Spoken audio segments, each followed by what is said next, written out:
ఆశా వర్కర్లు నిరాశలో ఉన్నారు. 20 ఏళ్లుగా విధులు నిర్వహిస్తున్నా అరకొర జీతాలు ఇచ్చారు తప్ప సరైన గౌరవం ఇవ్వలేదని ఆవేదన వ్యక్తం చేశారు. గర్భిణీలకు తాము చేస్తున్న సేవలకు ప్రశంసలు వస్తున్నాయి తప్ప తమ కడుపు మాత్రం నిండటం లేదన్నారు. ప్రభుత్వం రకరకాల సర్వేల పేరుతో ఇబ్బందులకు గురి చేస్తున్నట్టున్న ఆశా వర్కర్లతో మరింత సమాచారాన్ని మా ప్రతినిధి దత్తు అందిస్తారు. జాతీయ ఆరోగ్య మిషన్ స్టార్ట్ అయ్యి నేటికి ఖచ్చితంగా 20 సంవత్సరాలు అయింది. అప్పటి నుంచి కూడా ఈ ఆశా వర్కర్లంతా దాని తర్వాత ఆశా వర్కర్లు అనే విభాగాన్ని ఏర్పాటు చేశారు. అప్పటి నుంచి ఆశా వర్కర్లంతా పనిచేస్తున్నారు. వీరంతా ఓ రకంగా చెప్పాలంటే వెట్టి చాకరీ గొడ్డు చాకరీ అని చెప్పొచ్చు. ఎవరూ చేయలేని పని కష్ట సమయంలో ఆదుకునే వాళ్ళు ఎవరైనా ఉన్నారంటే ముఖ్యంగా ఈ ఆశా వర్కర్లు అని చెప్పొచ్చు. ఎందుకంటే ఒక మహిళ గర్భం దాల్చినప్పటి నుంచి ఆ అమ్మాయి డెలివరీ అయ్యి చక్కగా 12 బిడ్డతో ఇంటికి వెళ్ళి తర్వాత ఇంటి దగ్గర చక్కటి సంసారం చేసుకునే వరకు ఆదరాబాదరాగా ఉండేవారు ఎవరైతే ఆశా వర్కర్లు.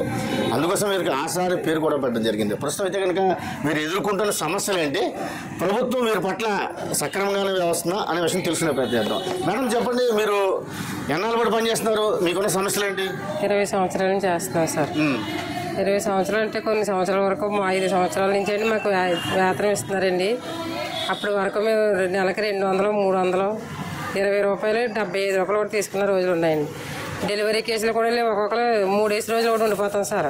కేసు డెలివరీ అయ్యే వరకు కూడా మమ్మల్ని ఇంటికి రానివ్వరండి. వచ్చేటప్పుడు కూడా వాళ్ళు ఛార్జీలు ఇవ్వరండి, అన్నీ మాయండి. ఇప్పుడు ఈ 10,000 ఇచ్చిన దగ్గర నుంచి ట్యూబెక్టమీకి వెళ్తే డబ్బులు అమౌంట్ ఇచ్చేవారండి, ఇవ్వట్లేదండి. మాకు మళ్ళీ టీఏడిఏలు ఇచ్చేవారండి, ఇవ్వట్లేదు. ఈ సంవత్సరం నుంచి మాకు బాగా కష్టాలండి. ఒత్తిడి ఎక్కువైపోతుందండి, పని ఒత్తిడి. మాకు వేతనం సరిపడి 20 సంవత్సరాలు అయినా కూడా మా పట్ల మాకు అధికారులు ఎవరో కూడా జాలి చూపించట్లేదు. అంటే ఫస్ట్ మీరు జాయిన్ అయ్యేటప్పుడు ఏ విధంగా మీకు ఇస్తానన్నారు, ఇప్పుడు ఏ విధంగా ఇస్తున్నారు? వర్క్ని బట్టి ఇస్తామన్నారండి. వర్క్ని బట్టి ఇస్తామని వేతనం ఇస్తానన్నారు. అప్పటి వరకు 7,600 వరకు ఇచ్చేవారండి. తర్వాత ఫిక్స్డ్ అనేసి 5 సంవత్సరాల క్రితం నుంచి 10,000 చేశారండి. ఇంకేంటి మేడం, ఇంకేంటి సమస్యలు? మాకు 10,000 చేసిన తర్వాత పని భారం ఎక్కువైపోయిందండి. ఏంటంటే విపరీతమైన సర్వేలు అన్న మాట అండి.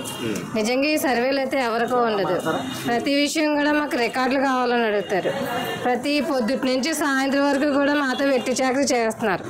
అందరూ వచ్చిన వాళ్ళందరూ వర్క్ చేయమని బెదిరించే వాళ్ళు, కానీ మా కోసం అయితే ఆలోచించే వాళ్ళు ఎవరో లేదు. ఒక డెలివరీ కేసు తీసుకెళ్ళాలి, యాన్నిట్లను తీసుకెళ్ళాలి, మొత్తం ఒక ఫస్ట్ యాన్ని నీళ్ళు పోసుకున్న దగ్గర నుంచి డెలివరీ అయ్యే వరకు మాదే బాధ్యత.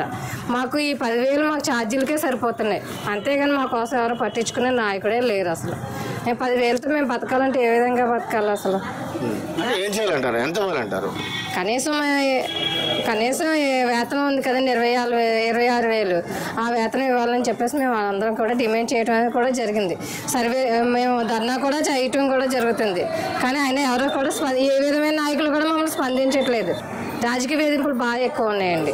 వీళ్ళు అలా చేయాలి, ఇలా చేయాలి, చాలా దారుణంగా హింసిస్తున్నారు మమ్మల్ని అయితే. మేడం చెప్పండి, మీరు ఫస్ట్ స్టార్టింగ్ దాల్చిందంటే అప్పటి నుంచి ఏ వర్క్ తో స్టార్ట్ అవుతుంది, ఏ వర్క్ తో ఎండ్ అవుతుంది? అదే 12వ వారాన్ని నమోదు చేసుకుంటామండి. నమోదు చేసుకుని డెలివరీ అయ్యేదాకా మాదే సమస్య.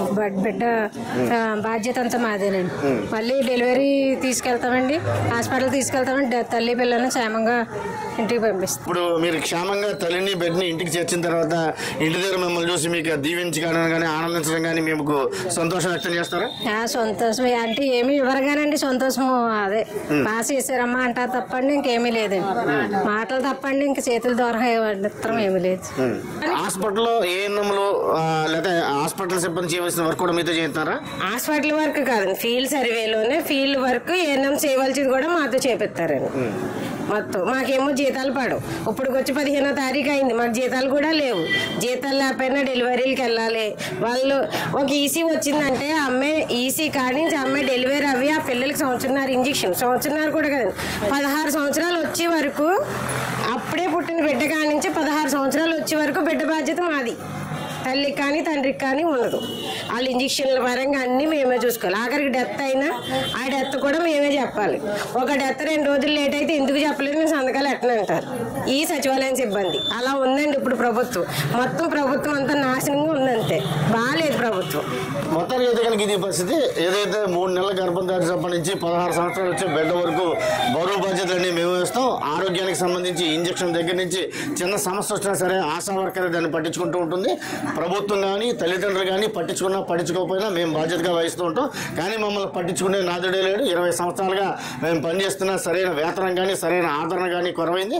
ఈ ప్రభుత్వం వచ్చిన తర్వాత మరిన్ని వేధింపులు ఎక్కువై మాకు సరైన ఉద్యోగ భద్రత కల్పిస్తూ సరైన వేతనాలు అందించాలని చెప్పి ఈ ఆశా వర్కర్లంతా డిమాండ్ చేస్తారు. Camera person Dattu Raj news తక్కువ.